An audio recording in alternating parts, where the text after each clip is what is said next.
In today's video, we're taking a look at the latest trade talk involving teams like Montreal, Toronto, and Boston. Plus, we have more news on the NHL waiver wire. We have big updates from Hockey Canada, the Ian Cole situation, some more signings as well. All that and more coming up next. So welcome back to another video here at Top Shelf Hockey. As I mentioned, we have a variety of NHL news and trade talk to take a look at today. First up, probably the biggest news of the day that came earlier this morning was we finally got some more movement here with Hockey Canada, and of course that whole situation. We get massive resignations taking place, but starting with the CEO, Scott Smith, has stepped down, and the entire board has agreed to resign as well. We've already seen the chairman of the board on the weekend agree to resign, and now everybody else is going to go as well. So that's a good start. I mean, a lot of sponsors have already spoken out and said that they're still not ready to come back, which is understandable. It's only the beginning of the change. Obviously, the people that were there that they've lost confidence in are not going to be there any longer, which is, like I said, it's a good start. But now we need to get some competent people who are not going to cover things up and run things with a lot more ethics, running that organization and getting Hockey Canada back on track. That's going to take some time, obviously. So part of what the statement was that they released that they recognized the urgent need for new leadership, and there's going to be an interim management committee that will be put in place who will guide things until basically a new board is in place, and the new board will appoint the new CEO. So it's going to take some time. There's supposed to be a meeting in December, and they're hoping to have everything done by then. So like I said, it's going to be some time. I know I've already seen comments from government officials that are part of the committee that's been interviewing and had Hockey Canada executives and board members talking about what's happened here and these recent allegations that have come forth and the 2018 scandal that was covered up and other items that, of course, come to light since then. Obviously, at this point in time, they want to make sure that the CEO, Scott Smith, wasn't given like a big severance or something. They still have more questions. They're still going to continue kind of analyzing everything, scrutinizing everything, auditing them. But obviously, like I said, it's a good start, but it's going to be a little while before we get some proper people in there. And obviously, it's going to be a while before sponsors come back. But nice to see that they finally woke up. But at the same time, look what it took for that to happen. It's pretty ridiculous that it took all their major sponsors leaving, major backlash from people across the country and in other countries as well. Some pretty prominent Canadians speaking out against them. It really took a lot for them to be like, oh, okay, I can see here that I'm not wanted and change is needed. I'm going to resign and leave now. Like, some of those board positions are even volunteer positions too, right? So it's not like they're giving up a big income or anything like that. So kind of mind-boggling that it took that much to get that much change and how they continue to believe in the leadership group that was in place, even though they clearly had made so many mistakes and handled things poorly along the way. So we'll see. Like I said, it's a step in the right direction. I'd like to see some prominent Canadians. I don't know if they have the time to be involved, but, I'd like to see some people like, whether it be like a Sheldon Kennedy or a Haley Wickenheiser or somebody like that who's well-respected, kind of be involved in some capacity. But we'll see what happens. It's going to be a bit of a process to go through. And like Elliotte Friedman was saying, he wonders, like, to be the chair of that new board once the new board's put in place, I wonder if they're going to have trouble getting anybody who wants to be in that role, considering how highly scrutinized things are going to be moving forward. Now, as far as the Ian Cole situation, of course, we know he's facing some pretty serious and heinous accusations.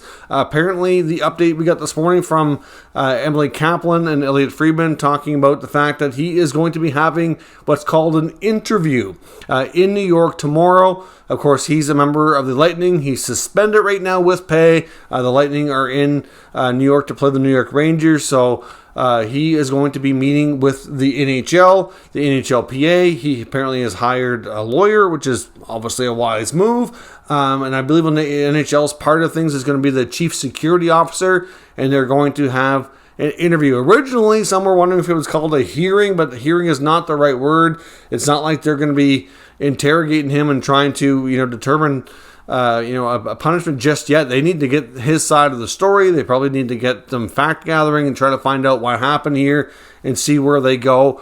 So I think interview is probably the more proper wording here for what's going to be taking place. But I don't know if there'll be any more updates coming from that or not. We'll have to wait and see. Like I said, I suspect this could be a situation that takes a while before we really know much more of anything. So, of course, as we know, tonight the NHL gets underway in North America. Of course, we already had a couple games over in Europe. So the NHL season is now going to be in full swing from tonight moving forward. And I'm also happy to announce that come along with that, I have a new company we're working with, a new partnership here that I'm extremely excited about, and that's Fanatics. Fanatics is an absolutely huge brand in the athletic world. Of course, they're an official partner of the NHL. They have a huge selection of all your NHL merchandise, all gear for all teams, not just hockey, but of course that's mainly what we talk about here on the channel, so we'll focus on that part of their store. But of course they have a huge online store, lots of great deals, lots of great merchandise. So of course in the pinned comment of this video you will see an affiliate link for the channel here, so of course consider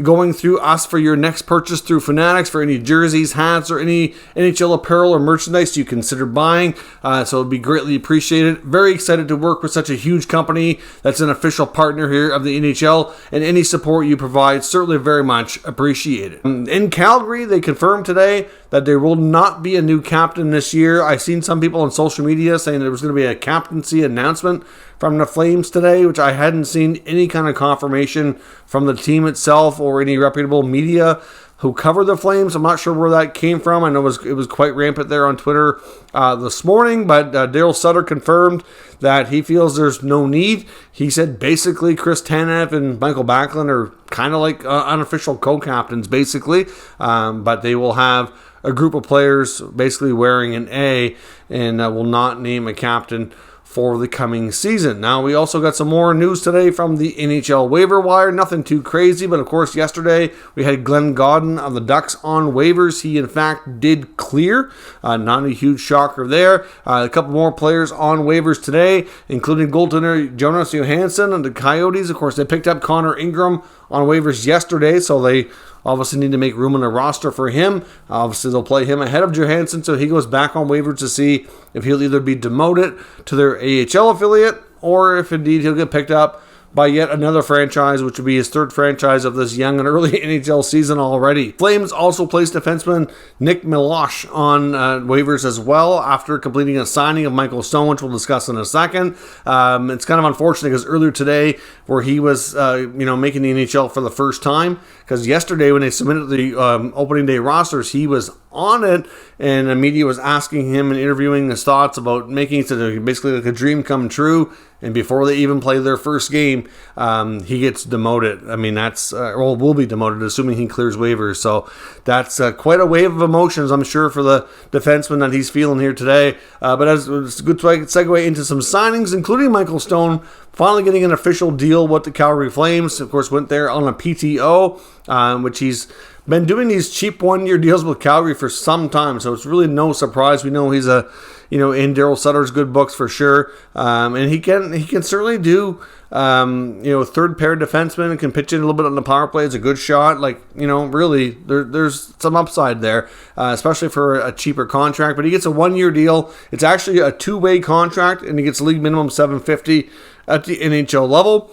Derek Stepan also converts his PTO to a one-year contract with Carolina, signing as well for $750,000. The Edmonton Oilers and Jason Demers appeared to still be working together. He has technically been released from his PTO because I believe they had to do that because the regular season's about to start, but he is still with the team. He's still skating and practicing with them. It sounds like he is going to sign with them in some capacity. They do not have the space right now to do so. After getting their opening day roster submitted, a lot of these teams were pretty creative and really very using their LTIR dollars right to the penny. Like Vancouver was the best with $0 available. The Leafs made it within $4. And obviously the Oilers are in that same boat as well. So there is a possibility that they might sign Jason Demers to an AHL contract.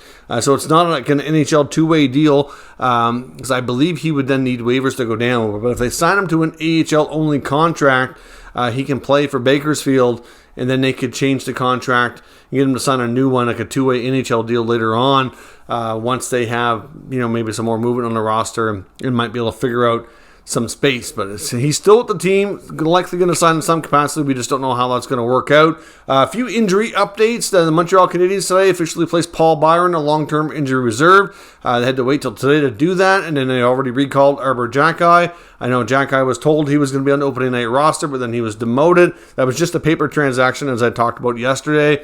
There are a few other cases that are around the league as well. John Tavares in Toronto, who's been battling an oblique strain, appears ready to go for tomorrow night's first game of the season. So he will indeed be in the lineup as well. And the Washington Capitals today announced that Carl Hagelin had to have hip surgery, and he's going to end up going on long-term injury reserve. There's no definitive timetable yet for his recovery, but hip surgeries are typically about 6 months. So I would think it's fair to say that Carl Hagelin may not play this year, and if he does, it'll be very much late into the season before he's recovered and ready to go, but no guarantees on that. Of course, they got Nicholas Backstrom on a major recovery as well with hip surgery too. The Capitals are definitely an older team facing a lot of injuries, which is also another good segue to our next topic, talking about NHL teams by age. Now that NHL opening night rosters have all been confirmed and submitted to the league before the first games of the season get underway. Of course, I guess the first North American leg of the games get underway tonight. We have a list compiled now based on all the opening night rosters on the teams by age from youngest to oldest. So I'm not going to go through every team. That would take a long time, but the 5 youngest teams are the Buffalo Sabres, averaging 25 years of age. The Ottawa Senators are the second youngest at 25.7 years of age. The Coyotes, Blue Jackets, and Devils are all tied for third for 25.9 years of age. The Vancouver Canucks are fourth with 26.1 years of age. And then the Rangers and Red Wings are the 5th youngest teams, tied at 26.2 years of age. The oldest teams in the league this year is the Pittsburgh Penguins, averaging 30.3 years of age. That's pretty old per player. And you think about how many players are on a team. The Washington Capitals, in even 30. So that's certainly an older team, like I mentioned. The Lightning, 29.1 years of age. The Maple Leafs, 29 years of age. That one surprised me. But I guess, if you think about the fact that the Leafs have a lot of, fairly young top offensive talent. Like Matthews is not very old. Marner, Nylander, obviously Morgan Riley's not super old. But then he evicts in a lot of the other vets that they do have on the team that are 30 plus. It really brings up their average age. It's just kind of not what I expected. And the Calgary Flames also, the fifth from the bottom here in terms of oldest teams as well, 28.9 years of age. So certainly some older teams, but you know what? A lot of those teams are pretty competitive. The age does catch up to you at some point, and I do think teams like Washington especially is really feeling that right now. But it's just interesting to take a look at and see a lot of the youngest teams in the league. Look at like the Rangers, for example. They had a lot of success last year, and they're quite young. I know teams like Ottawa and Buffalo are on the rise, and at that kind of age, even with some vets mixed in, like we look at the Senators, for example, they have like Derek Brassard, Claude Giroux. They do have a few older vets in the lineup, and they're still only averaging that for their average age. So certainly goes to show you that they could be, real forces and good solid teams for many, many years to come down the road. Now, onto some trade talk for today. Of course, a lot of the trade talk today kind of stems from yesterday's, over the past couple of days, the waiver wire. The Boston Bruins, of course, had Nick Foligno and Mike Riley both clear waivers. I believe they had to demote some, obviously down to the minors afterwards. But obviously, Foligno and Riley are certainly players that they're still going to be exploring to make trades with. Obviously, they can only get so much cap relief by putting them down in the minors. Obviously, getting them off the books completely would free up more space.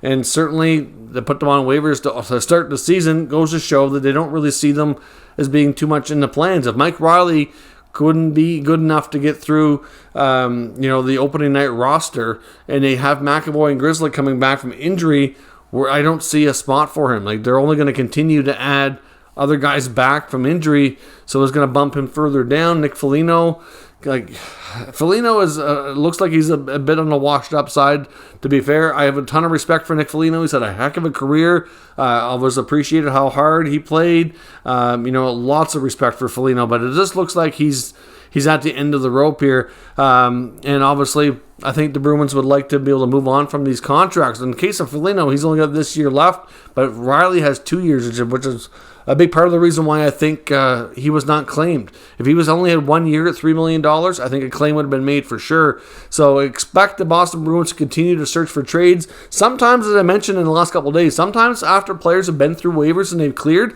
sometimes it becomes easier to make a trade because that means the acquiring team doesn't have to worry about putting them on waivers. They can keep them in the minors for up to 30 days. They don't have to assign them immediately.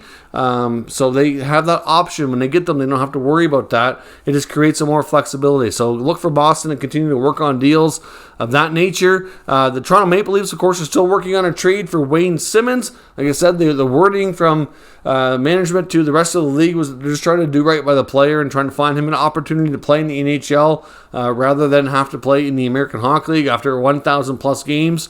They're certainly, he's a well-respected veteran, and they just want to find a spot for him because obviously, it's just, I'm sure for him playing in the minors and the thought of it is not appealing in the least. It's either NHL or probably not for him. We'll see. Now, of course, with the Maple Leafs as well, outside of moving Wayne Simmonds, they do at some point, and this is not going to have to happen immediately, but they did a good job, like they always do, at maxing out their LTIR dollars well spent to get their as big a roster on paper that they can, in best case scenario, to get for opening night. Now, of course, though, part of that LTI will be off in about 5-6 weeks when Timothy Liljegren is ready to return. But the problem is they're tapped right out within $4 of the salary cap, so there's absolutely no way to activate Liljegren without somebody else getting off the roster. Now, of course, there's no need to rush in this scenario, as I mentioned, because you never know. Another player could get hurt. They could end up in a long-term injury reserve, and the whole pool of LTIR money could possibly even change.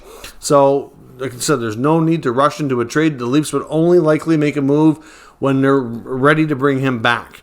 But he makes $1.4 million, and they have almost zero available, so that will be tricky. So the Leafs are going to have the first month or so of the season while he's recovering to go with this, lineup that they've got in place here and see what's working, what's not. And another player may have to go, though, to bring him back. So we'll have to wait and keep an eye on that scenario. And probably closer to the time that he's ready to be activated, we'll start to have a little bit more of a rumor mill picking up about where what kind of deal they could be looking at to make that space. And in Montreal, just talked to Jonathan Drouin for their first game here coming up against the Leafs is likely going to be a healthy scratch. So Jonathan Drouin was not put through waivers. He was certainly put on the opening night roster, but a couple of veterans that the Montreal Canadiens weren't really pleased with through training camp were Drouin. Hoffman's kind of in that category as well. But in the case of Jonathan Drouin, I know I've seen some reporters indicating that they've talked to some NHL executives around the league, just getting thoughts and opinions on where Drouin is at as a player. And some of them kind of said that they just feel like he's kind of checked out mentally is what it looks like from a distance. So we'll see. We know that Jonathan Drouin took a break from the team before, working on mental health and other things. I can't speculate to say that there's anything going on that way. Of course, we don't know that. But regardless, I know it's a struggling time with the team. It's a team is expected to go through some growing pains here over the next few years. I don't know where things are at for Jonathan Drouin. He just doesn't seem to be the same player that he was younger in his career. He's never really lived up to expectations fully. He's had his moments where things were better, but for a pick as high as he was in Tampa, he's never really come close to giving that kind of elite level offense. So given the fact of where guys like Hoffman and Drouin are at in their careers and the fact that they didn't have a great camp and the team is not overly thrilled with them, I do suspect that at some point they're going to get them in the lineup and get them both to play and try to showcase them so they can move them along. In the case of Jonathan Drouin, he's in the final year of his deal, so I expected a player that would come in more motivated, regardless if he stays in Montreal or not. He's also planning to continue his NHL career and get his next contract. So if things don't go well this year, he may not even get signed for another deal. He might have to go in a PTO or take a really cheap contract. It's really hard to say, right? With the flat cap for the last few years, we've seen a lot of players that are like, bottom six or middle six getting squeezed and making significantly less money, or in some cases going to training camps on PTOs when a couple of years ago they'd have no issues at all getting a decent contract. So there's certainly a lot of that going on. But as Montreal navigates through the early part of the season, it only makes sense that players like Drouin and Hoffman are very much on their trade radar. But of course, they're going to need them to play well and create a little bit of a buzz around themselves to get any interest. There's no secret that Montreal attempted to trade Durant in the offseason and didn't go anywhere. At some point, if he's not performing, I do wonder if they'll put him on waivers, but it's a little early to say if that's something that we're going to see or not. So let me know your thoughts and everything discussed here today down in the comments. We'll discuss further. If you're new to the channel, make sure you subscribe and stick around. We'll keep you up to date with the latest news, rumors, and analysis on all 32 NHL teams. Thank you for watching, and I'll catch you next time.